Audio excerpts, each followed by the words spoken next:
A Deputación de Pontevedra quere facer da accesibilidade unha pedra angular na súa política de mobilidade. Con este obxectivo veñen de abrir unha liña de colaboración permanente con Cogami para conseguir o seu asesoramento. No día a día, os propios técnicos teñen moitas dúbidas ou teñen moitas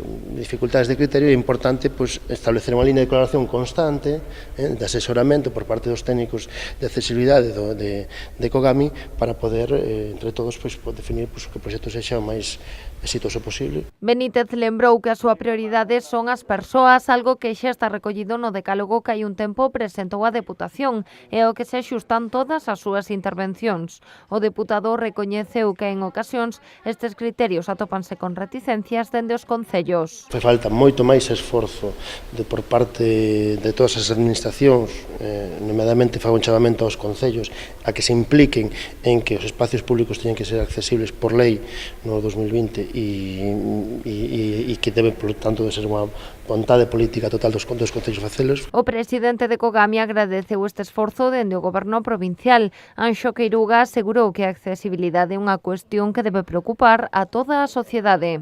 Ninguén sabe cal vai ser a súa situación pois dentro de 10 minutos, vale? Ou se vai a ter unha intervención puntual e, polo tanto, vai necesitar dunhas condicións de accesibilidade.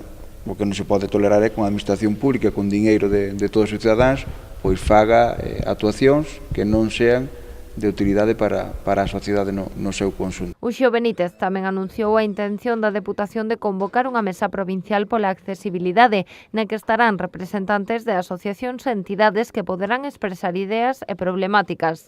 Aínda non hai data para este primeiro encontro.